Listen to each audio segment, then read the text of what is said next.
斗气大陆从此将是我魂族所有。如果你们降服于本地，可以保全你们血脉。我已晋升斗帝，即便萧炎出关，照样只能臣服于本地。笑话！当年我斗气全失，受辱退魂能退缩，中州的浩劫就此结束吧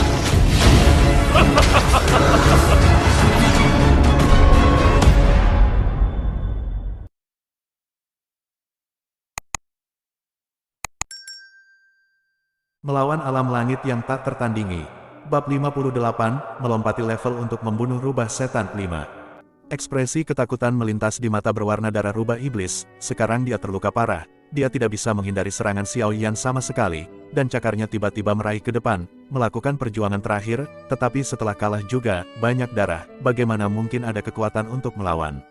Dia dipukul oleh Xiao Yan dengan pukulan. Hancurkan! Xiao Yan berteriak dengan dingin. Rubah iblis yang ditinju oleh Xiao Yan segera terbang terbalik, dan tubuhnya yang besar mengukir parit sepanjang 100 zang di tanah, dan pohon-pohon di sekitarnya hampir seketika rata dengan tanah. Ledakan. Suara teredam keluar dari tubuh rubah iblis, dan segera luka rubah iblis itu berlumuran daging dan darah, dan bahkan perut dan usus di perut meledak bersama, memercik kemana-mana, menderita pukulan fatal. Auman rubah iblis akhirnya berhenti secara bertahap, dengan pupil raksasa berwarna merah darah terbuka, ia jatuh dengan keras seperti bukit yang runtuh. Pada saat rubah iblis jatuh ke tanah, tubuh Kaisar Dou Xiao Yan perlahan menyusut kembali. Menggunakan tubuh Kaisar Dou menghabiskan banyak energi dari Xiao Yan.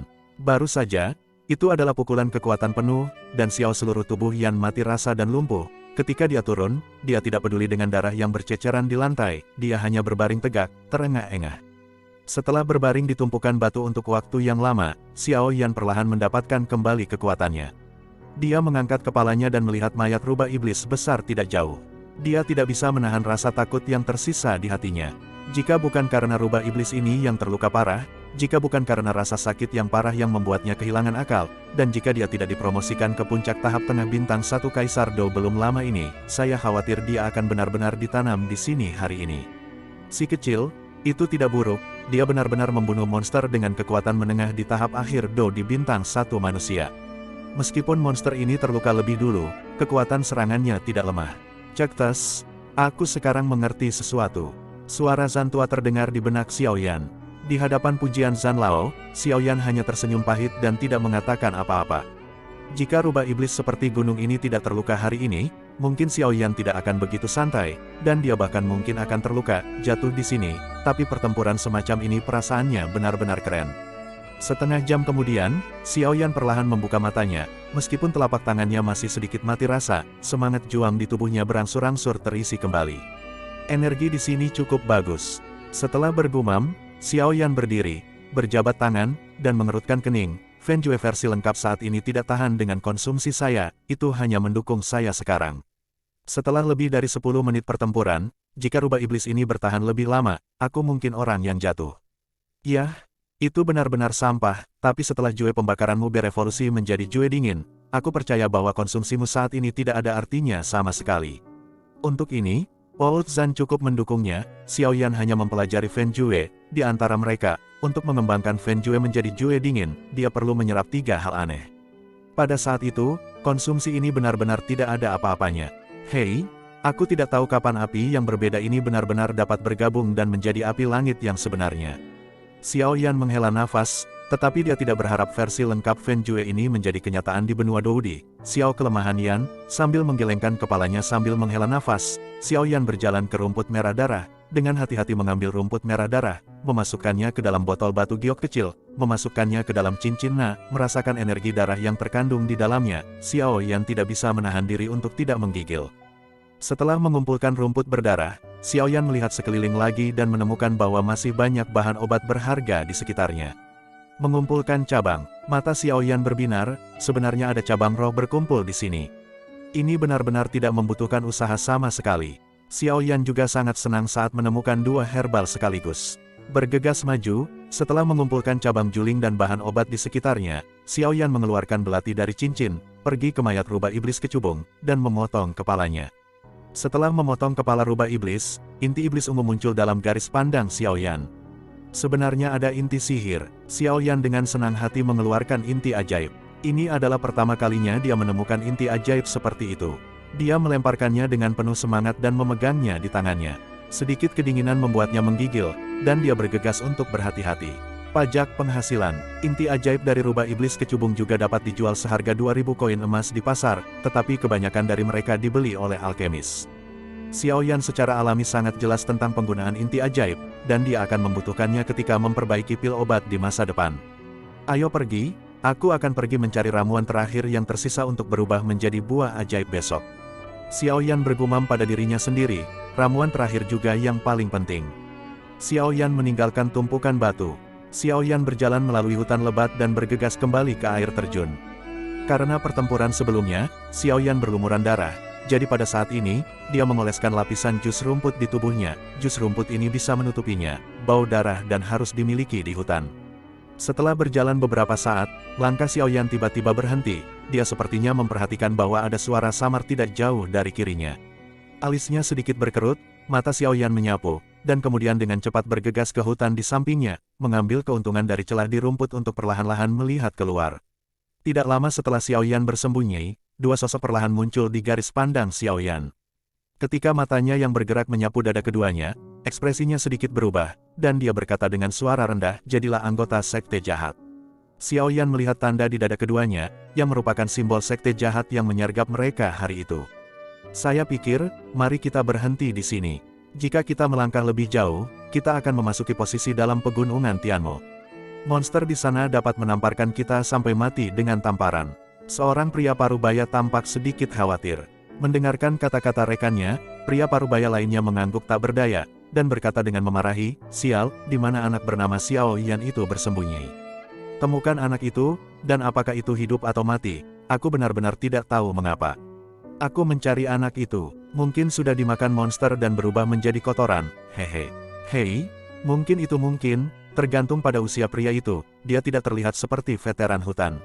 Lupakan saja, mari kita cari di sini hari ini, kembali dan laporkan kembali, dan lanjutkan besok." Seorang pria parubaya berhenti dan melihat-melihat hutan yang gelap, dia mengerutkan kening. Melawan alam langit yang tak tertandingi. Babak 59, melompati level untuk membunuh rubah setan 6. Xiao Yan mengerutkan kening ketika dia mendengar pria parubaya itu menyebut namanya, dan orang-orang dari sekte abadi benar-benar mencarinya. Siapa yang mengungkapkan keberadaanku kali ini? Xiao Yan memandang kedua orang parubaya itu, kekuatan mereka hanyalah tahap tengah dari Dou di bintang 1, dan tidak akan terlalu merepotkan untuk menyelesaikannya. Pria parubaya itu mengangguk. Tepat ketika dia berbalik dan ingin pergi, wajahnya tiba-tiba berubah, dan energi ganas menyerang kepalanya seperti kilat. Serangan tiba-tiba itu menyebabkan pria parubaya itu merentangkan tinjunya dalam refleks terkondisi, dan meninjunya dengan keras, tetapi tirani energi itu jauh melampaui harapannya. Bodoh! Seteguk darah menyembur keluar, dan tubuhnya juga menarik parabola di udara. "Bunuh dia!" Pria parubaya itu buru-buru berteriak pada temannya yang terpana oleh perubahan mendadak pada saat terbang. Namun, sebelum teriakannya terdengar, sesosok muncul di udara, dan ketika dia menyeberang dengan pria parubaya itu, ujung sikunya menghantam tenggorokan pria parubaya itu.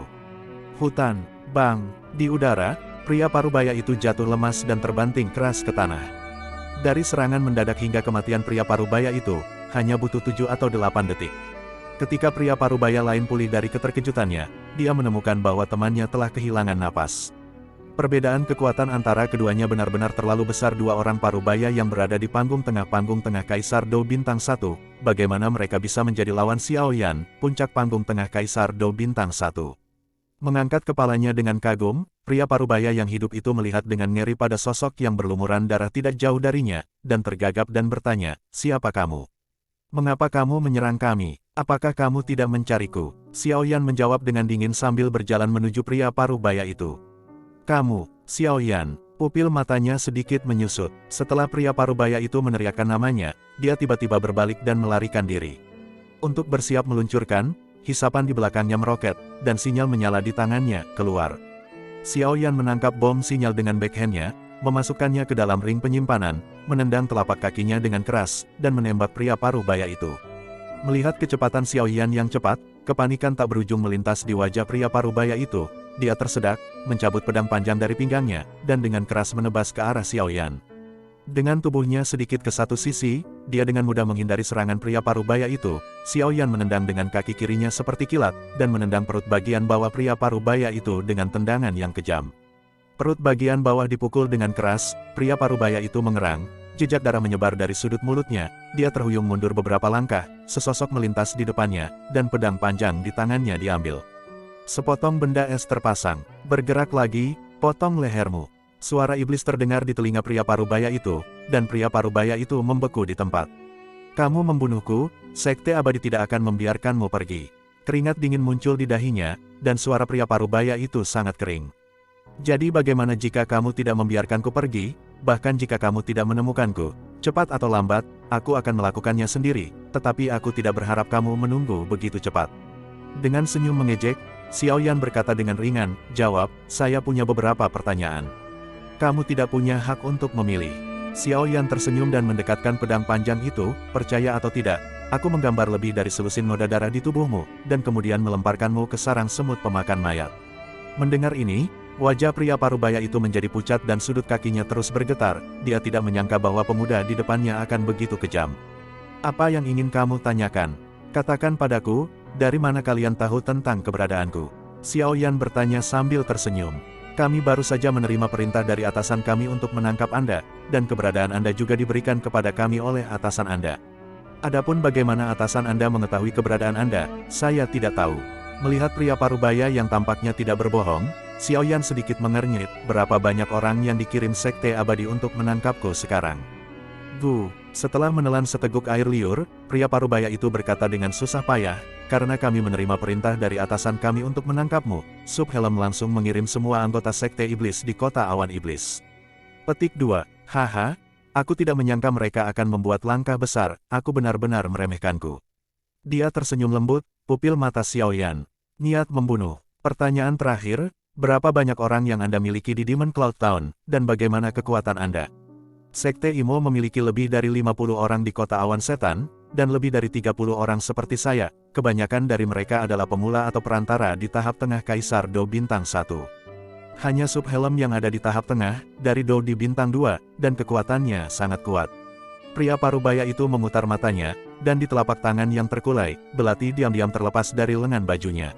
Oh, mengangguk sedikit, Xiao Yan mengangkat matanya dan tiba-tiba tersenyum acuh tak acuh, sepertinya kamu juga tahu bahwa aku tidak berniat membiarkanmu kembali hidup-hidup. Pergi ke neraka. Mata pria parubaya itu menyala dengan ganas, dan belati di tangannya tiba-tiba menusuk dada Xiao Yan.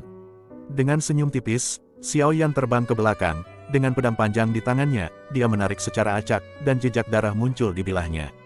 Melihat pria parubaya yang berkedut lembut dan jatuh, Xiao Yan mencibir, dia tidak berniat membiarkan pria ini kembali untuk melaporkan berita, dan kemudian memprovokasi sejumlah besar orang untuk memburunya. Tes, aku tidak menyangka kultus Yimo menyimpan begitu banyak pasukan di kota Moyun. Di tengah panggung Do di Bintang 2, dia adalah karakter yang kejam.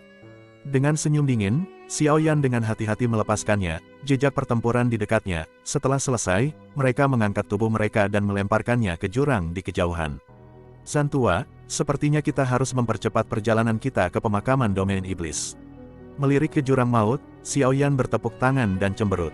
Yah, memang seharusnya lebih kompak.